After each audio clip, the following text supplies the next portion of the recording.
Gimana tuh, masyarakat kita gampang dibodohi gitu ya, dengan jualan surga, iming-iming surga. Iya, iya karena sistematis itu. Jadi emang ada kesengajaan mereka itu untuk dibuat bodoh seperti itu. Nah, caranya yang paling mudah ya dengan agama. Karena agama itu adalah apa ya, semacam institusi yang tidak membutuhkan pembuktian empiris gitu. Nah, jadi gini, ada sekolah. Sekolah ini bagus atau enggak? Bisa diukur dengan lulusannya kemana aja. Bisa diukur dengan kesuksesan siswanya tuh nanti di masa depan kayak gimana.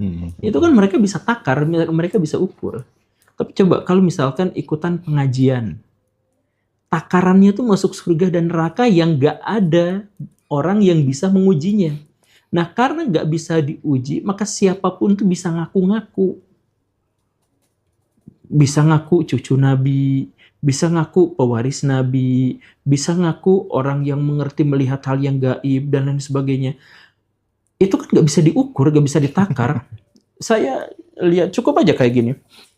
Nah, Pak, itu di belakang Bapak tuh sebenarnya ada orang yang sudah mati 4 tahun yang lalu. Jadi matinya tuh di depan ketabrak. Nah, sebenarnya itu tuh korban bulian dan dia tuh sangat butuh kasih sayang. Jadi mungkin dalam beberapa hari ke depan Bapak akan merasakan hal-hal yang sial. Tapi ini kalau Bapak coba ini nih, nah coba ini nanti Bapak akan hilang kesialannya. Nah, bisa kan kayak gitu? Nggak bisa. Itu ada makhluk di sana tuh nggak ada yang bisa nakar. Kalaupun misalkan nanti, saya nggak bisa lihat, ya karena imannya beda Pak. Nah kalau iman Bapak masih di bawah, masih melakukan ini kan, jadi itu mereka tuh menggunakan semua hal yang nggak bisa ditakar. Jadi ada lembaga pendidikan, hasilnya tuh semuanya tuh bodoh, preman, nakal, membantah orang tua, jadi beban negara, gitu kan. Tapi dia bisa mempertahankan eksistensinya karena apa? Karena lulusan dari sini tuh masuk surga. Oh, gitu ya? Bisa nggak ditakar bahwa dia masuk surga atau Nggak masuk neraka? bisa Nggak dong. bisa. Nah, caranya adalah begitu. Mereka dapat untung, mereka dapat kehormatan, mereka dapat duit, mereka dapat privilege. Karena mereka mengajukan sebuah proses yang hasilnya tidak ada yang bisa menakarnya. Itulah kenapa guru guru gembul di framing, diserang terus-menerus, Iya, gitu loh. karena apa? Iya, karena saya hancurkan bisnis mereka. Oke, oke, oke, Mereka oke. ngatain saya tuh ngomong agama. Enggak, ini masalah pendidikan. Iya, iya, iya, iya, iya. Gila sih. Tapi gimana sih caranya mendidik generasi kita, Pak Guru, supaya mereka itu lebih cinta proses sama cinta daripada cinta hasil gitu? Biar nggak suka yang instan-instan, trading, hancur gitu kan. Jadi, Macem-macem pokoknya. eh, iya, karena hasil didikan yang buruk ya melahirkan mindset yang buruk. Jadi mindset yang buruk tuh adalah kita tuh harus bekerja untuk dapat duit. Nah, itu kan mindset yang buruk. Mindset yang baik itu adalah kita harus gunakan duit biar kita bahagia, gitu. Jadi uang itu kan bukan tujuan kita. Iya. Uang itu sarana agar kita bisa mendapatkan pilihan yang lebih banyak. Kalau saya punya duit 5.000, saya mungkin hanya bisa beli gorengan 5 biji atau 4 biji. Tapi kalau saya punya duit 50 miliar, saya punya jutaan pilihan makanan yang bisa saya ambil. Nah, begitu. Jadi uang itu sebenarnya untuk meningkatkan opsi kita. Nah, kalau sudah banyak pilihan, kita tuh menjadi lebih bahagia gitu karena kita bisa memilih, bisa mengendalikan apa yang kita mau. Kan begitu. Nah, tapi si uang itu adalah cara kita untuk berbahagia. Nah, karena uang itu adalah cara untuk berbahagia, maka dia tuh sebenarnya adalah pelayan, dia tuh budak, bukan tuan. Maka mindset menjadikan uang itu sebagai tuan, itu mindset yang rusak. Mindset para miliarder, orang kaya adalah menjadikan uang itu sebagai budak yang dia suruh-suruh, dia manfaatin. Dan si uang itulah yang harus bekerja untuk dirinya, bukan sebaliknya. Nah, jadi fokusnya itu bagaimana? Fokusnya itu adalah karakteristik dari uang itu adalah bahwa dia hanya akan masuk ke kantong orang yang layak. Orang yang nggak layak dapat duit tuh, seandainya dia nemu duit 1 miliar, dalam 1 minggu dia akan habis dan hilang lagi duitnya. Iya, iya, iya, iya, iya. Mindset orang miskin itu adalah dikasih BLT sebulan, ya udah habis, bulan depan minta lagi. Gitu. Itu kan, itu mindsetnya tuh begitu. Nah karena apa? Karena mereka menganggap bahwa uang itu adalah tujuan, uang itu adalah tuan, dan saking disebutnya uang itu adalah tuan, maka mereka rela mengorbankan semuanya demi uang. Mereka mengorbankan harga diri demi uang. Mereka mengorbankan kebahagiaan demi uang. Mereka mengorbankan waktu luang demi uang. Padahal kan sebaliknya, uang itu yang harus berkorban biar kita punya waktu luang. Iya, iya, iya. Biar lebih bahagia, lebih sehat. Nah, jadi uang kita keluarin, biar kita bisa luang liburan di Bali seminggu penuh, gitu kan? Itu mindset yang benar tuh gitu. Tapi bener loh, orang ketika mindsetnya miskin, dapat warisan, misalnya dari orang tuanya, dari mertuanya, atau dari saudaranya yang meninggal karena nggak punya anak, itu nggak lama habis loh, nggak lama habis. Iya. Begitu pula sebaliknya, orang misalnya habis jatuh ini, tapi dia mindsetnya kaya, bangkitnya juga sangat cepat gitu. Tapi aku pengen masuk lebih dalam ke kehidupan Pak Guru. Kan kita mulainya kan dari ngajar gitu kan. Mulai dari ngajar tentu kita tahu berapa sih gaji guru GTT gitu. Aku dulu aja 2008 400.000 gitu kan. Nah terus kemudian bisa bertransformasi seperti ini, dapat uang dari AdSense, dapat iklan, terus kemudian diundang sana sini jadi pembicara offline, online dan lain sebagainya dan seterusnya. Apa yang mungkin bisa moral story yang mungkin bisa diambil buat teman-teman Ngaji Roso pada saat itu Pak Guru mungkin secara ekonomi masih jauh ya ketika dikomparasikan dengan kondisi saat ini gitu. Nah, transformasi Guru Gembul dari yang dulu sama sekarang itu apa mungkin yang bisa di-share ke teman-teman Ngaji Roso gitu? Sejak awal saya tuh paham diri saya sendiri, dan saya tuh juga ngomong sama istri saya bahwa suatu hari nanti kita tuh bakal sukses, bakal besar. Suatu hari nanti kita tuh bakal menggoyang Indonesia. Kita tuh akan menciptakan wacana-wacana yang bikin orang kepanasan. Tapi itu adalah bagian dari transformasi, bagian dari perubahan. Istri percaya ya? Istri percaya waktu itu? Istri saya percaya banget. Percaya ya? Istri saya tuh selalu percaya. Jadi saya ngomong dulu tuh penghasilan kita tuh masih penghasilan gabungan tuh 800.000 sebulan. Gabungan. Iya, tapi kita tuh percaya bahwa satu hari nanti kita tuh bakal menjadi seperti itu. Makanya dulu kita tuh punya kebiasaan yang menjengkelkan gitu. Jadi karena cuma 800.000 sebulan, nah kita tuh sering jalan-jalan ke mall. Dan obrolan kita adalah nanti kalau kita udah kaya kita beli ini. Nanti kalau kita udah kaya kita beli ini. Dan kita tuh benar-benar yakin dan percaya aja bahwa kita tuh bakal sampai ke titik itu. Gak tahu gimana ceritanya, tapi bakal percaya aja dulu ya. Percaya aja dulu. Dan ternyata ya, karena sebenarnya bukan soal kepercayaan. Jadi kepercayaan itu gak bisa dipaksakan. Kepercayaan itu muncul dari penglihatan kita atas fenomena-fenomena hari ini gitu. Jadi kenapa kita percaya Tuhan gitu? Bukan karena kamu tuh harus percaya Tuhan, bukan gitu.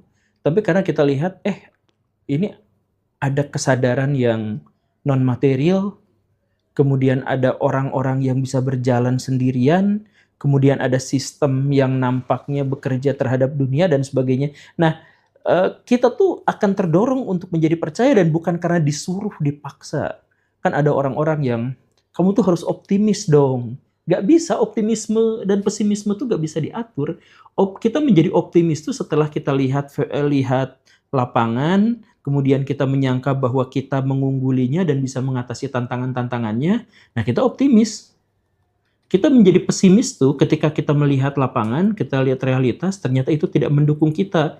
Maka kita akan menjadi pesimis. Gitu. Jadi pesimis itu bukan, ayo optimis, kita bisa. Enggak. Optimis itu setelah kita melihat. Gitu. Jadi saya juga percaya pada waktu itu karena saya tuh melihat bahwa apa yang akan saya ajukan itu sebagian sangat baru. Sebagian lagi bukan baru, tetapi saya yang berani ngomongnya di situ. Jadi pada akhirnya ya seperti inilah. Ya walaupun masih penuh dinamika ya, ya naik turunnya juga masih besar, masih signifikan.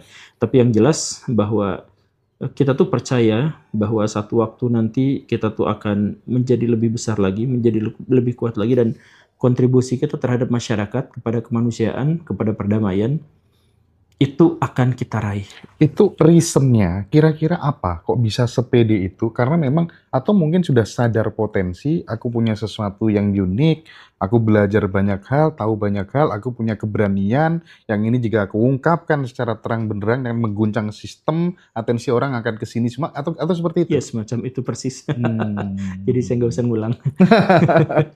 Tapi apa yang saya percaya itu begitu ya, walaupun di tengah jalan juga akhirnya saya menemukan beberapa kesadaran. Jadi di mana optimisme itu baik, kepercayaan diri berlebihan itu nggak baik, misalkan yang begitu ya.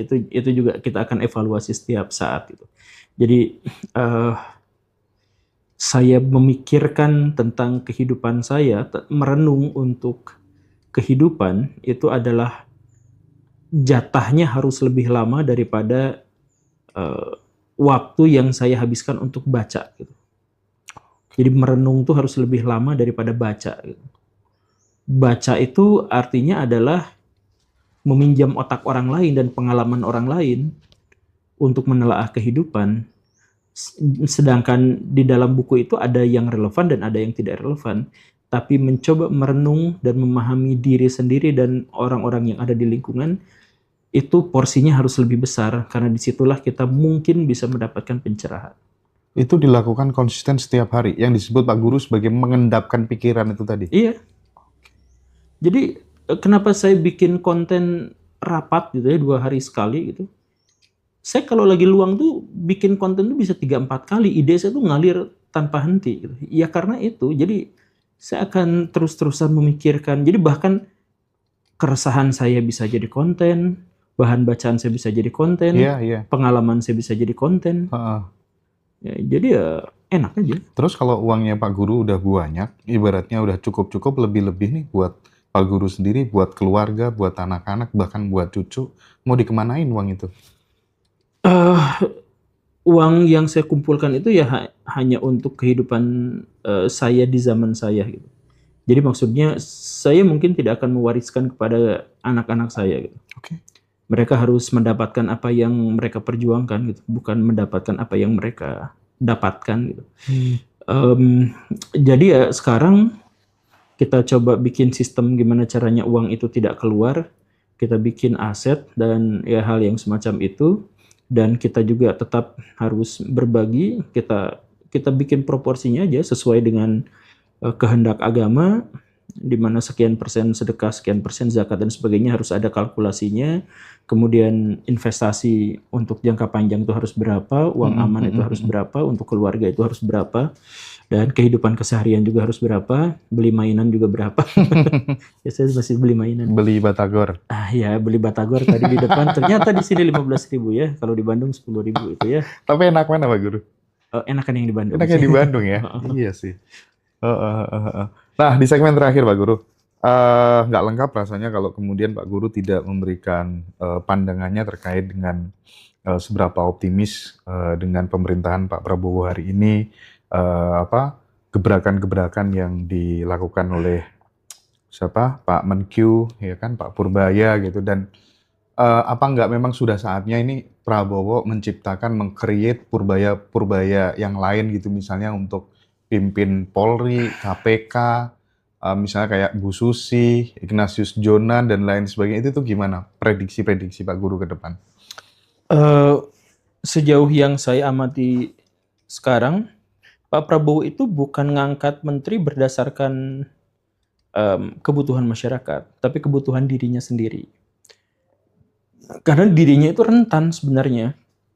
Jadi beliau itu memiliki legitimasi yang lemah dalam kekuasaan. Jadi dia secara alamiah tidak akan terpilih sebagai presiden. Dia terpilih dengan cara apa? Dengan cara mencangkok pendukung lawannya, yaitu pendukung Pak Jokowi, masuk ke dalam dirinya pakai Gibran. Kemudian setelah itu koalisi yang gemuk, yang besar itu diupayakan. Jadi menguasai DPR dan pemerintahan. Iya. Kemudian menterinya semuanya diperbanyak biar bagi-bagi kuenya juga banyak. Nah, jadi sebenarnya yang dilakukan Pak Prabowo selama ini adalah untuk mengamankan dirinya karena legitimasi kekuasaan itu lemah. Nah, begitu kan? Itu dasarnya. Nah, termasuk Pak Purbaya. Pak Purbaya itu diangkat tuh bukan sebenarnya untuk pro rakyat amat gitu. Pak Purbaya itu diangkat karena Pak Prabowo itu membesarkan monster yang namanya Danantara. Danantara itu bisa aja menjadi sangat besar dan tidak terkendali. Apalagi teman-teman Pak Prabowo yang dari militer itu maksa ingin menguasai Danantara secara penuh gitu. Nah, maka agar tidak ada kekuatan besar yang melampaui dirinya, maka Pak Prabowo harus memilih Pak Purbaya atau orang yang semacam itu disimpan di Kementerian Keuangan. Karena hanya Kementerian Keuangan yang bisa melawan Danantara. Nah, makanya Pak Purbaya datang, yang dia hajar tuh ya Danantara terus-terusan kan, BUMN, bahkan sekarang berantem sama Pak Luhut gitu kan. Itu kan semuanya ya itu yang dikehendaki oleh Pak Prabowo gitu. Jadi Pak Prabowo melihat bahwa Danantara itu ya Danantara untuk rakyat gitu ya, Kementerian Keuangan juga untuk rakyat gitu. Cuman maksudnya pertimbangannya adalah pertimbangan yang lebih pragmatis.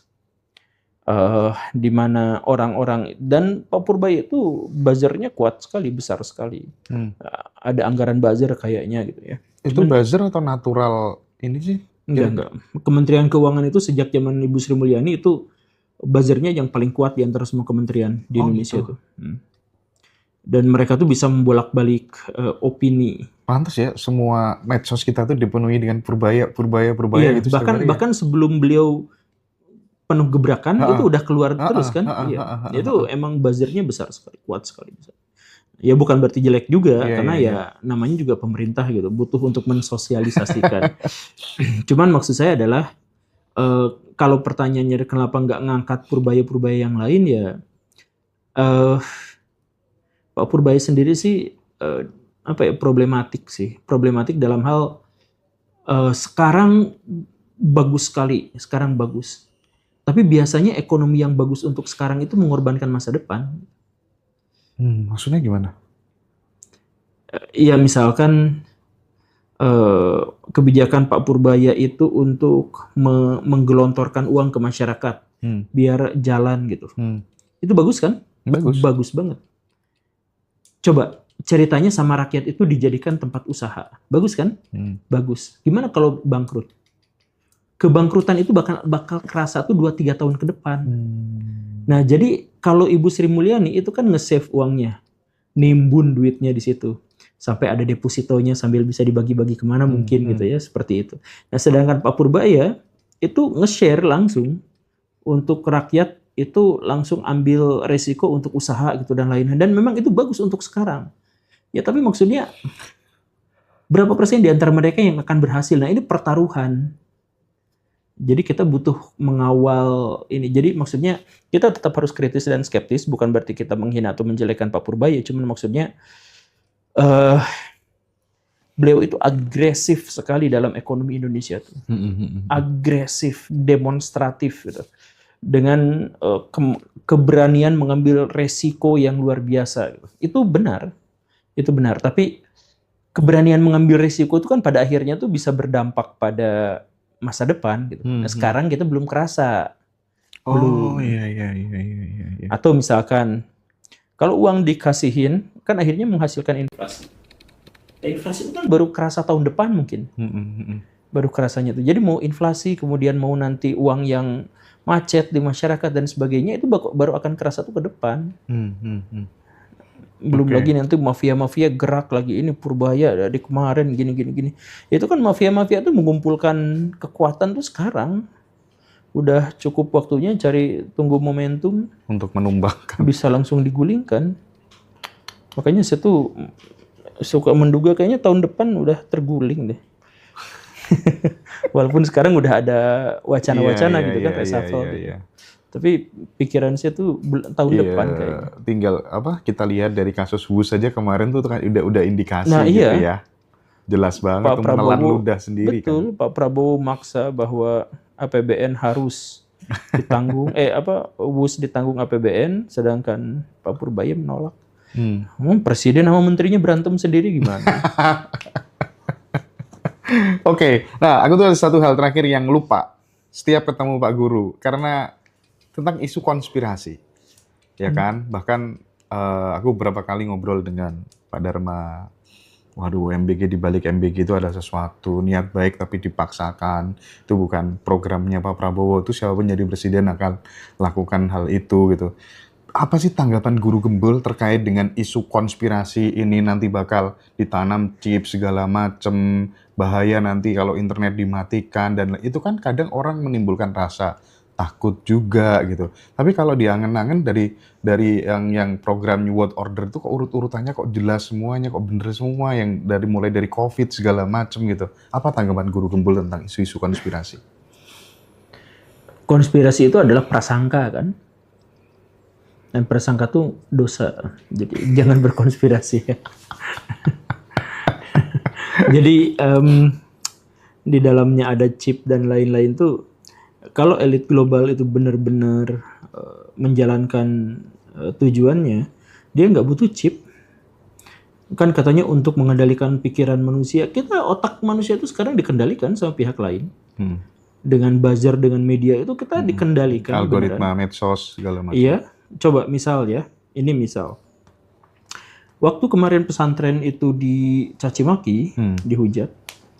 Di waktu 1 hari itu, media semuanya bergerak ke arah sebaliknya. Jadi pesantren itu baik, pesantren itu apa? Itu ya? Itu semua. Iya. Saya lihat langsung capture-annya 3 jam yang lalu, 2 jam yang lalu, 19 menit yang lalu, terus saja dibanjiri. Gitu. Itu kejadiannya juga persis sama seperti dulu ada majalah Tempo memberitakan bahwa Pak Dasko terlibat pada kasus judi online misalkan, itu kan diberitakan sama Tempo. Di waktu ketika Temponya tiba-tiba tidak bisa diakses, media semuanya 6 halaman Google, 1, 2, 3 semuanya Dasko tidak terlibat, ini fitnah, ini apa? Iya. Semuanya Langsung seperti counter itu. semuanya ya. Jadi maksudnya itu bisa digerakkan. Itu tuh bisa digerakkan. Ini baru media arus utama ya. Kita belum bicara tentang influencer. Orang-orang tidak tahu siapa influencer yang dibayar dan siapa yang membayar mereka. Nggak tahu kan. Jadi ya, coba kalau misalkan para influencer itu ngambil cuma dari AdSense tuh, mereka nggak akan kaya-kaya amat. Ya kita sama-sama YouTuber, tahu lah AdSense gimana gitu kan. Jadi ada yang lain, ada pemasukan yang lain, dan ya sekali lagi Baraya memang yakin bahwa panutan Baraya itu tidak ada yang mensponsorinya gitu. Kan mereka juga bisa aja bergerak dan merusak opini. Nah, jadi dengan mengendalikan berita sampai segitunya aja, ya ngapain butuh chip? Dengan investasi yang luar biasa, masukin nanamin chip ke 8 miliar manusia, investasinya kegedean, nggak usah kayak gitu. Untuk mengubah persepsi masyarakat publik di Indonesia, itu 20 buzzer itu cukup. Dan itu saya ada analisisnya gitu. Ada referensi analisisnya. Jadi 20 buzzer, 20 influencer itu cukup mengubah seorang dengan pendapat seperti ini menjadi pendapat yang berlawanan. Itu bisa.